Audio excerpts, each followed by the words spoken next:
Now for the first time I want to start dividing a network into subnetworks. There are really 3 levels of doing this. Each are a different level of complexity. I just call this the first level here, level 1. I'll call this octet subnetting. Level 2 I will call inter-octet subnetting. Now these are my terms, so you may not find those in a book somewhere. And the third level you will find in textbooks. It's VLSM, or variable length subnet masking.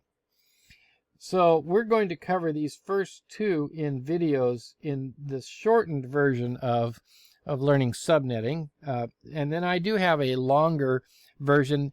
If you just type Roger Zimmerman subnetting in YouTube, you'll find that series. And I do cover VLSM in that series. All right, let's talk now about just this part 1 here, octet subnetting.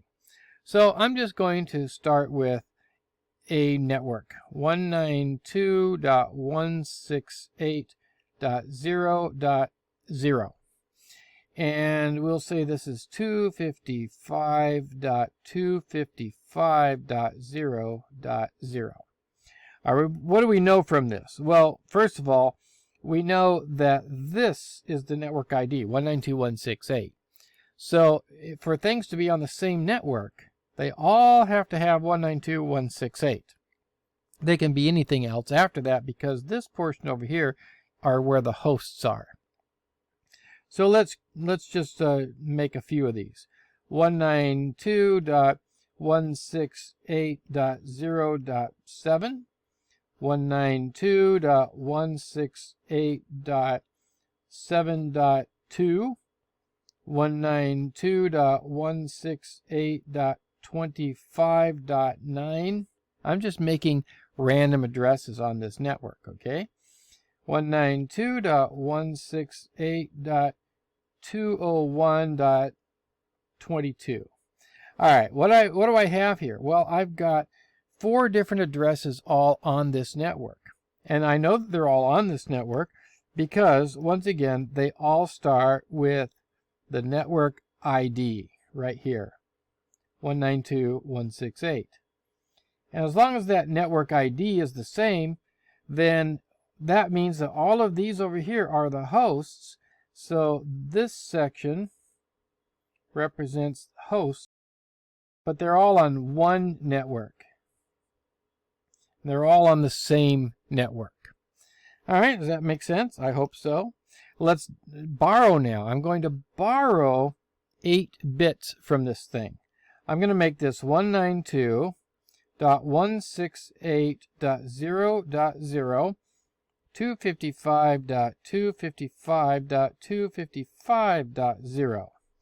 Now you can see what's happened here is I have borrowed 8 of these host bits and turned them into network bits. Right? I've turned them into network bits. So now the question is, what is the network ID of this thing? Here is the network ID. It's now 3 octets. And then the host ID is over here.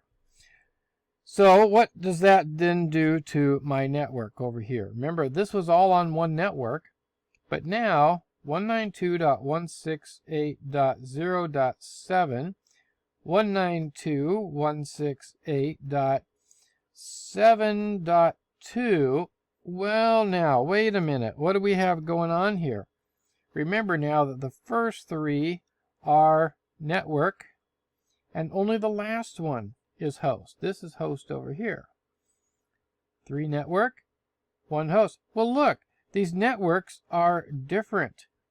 These 2 addresses where they were on one network are now on 2 different networks. All right, let's continue. 192.168.25.9 and 192.168.201.22.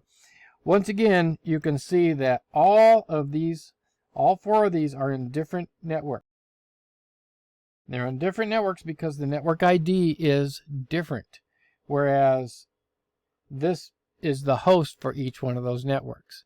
So I have now subnetted this address 192.168.0.0 into subnets, where I did have one network back here. Now I have 4 networks, and of course there are many more as well, because this third octet right here, it could be 0, it could be 1, it could be 2, 3, 4, and so on, all the way down to 255.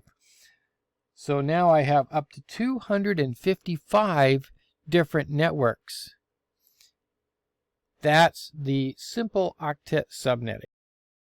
All right, in the next video then, I'm going to show you a different way of looking at octet subnetting.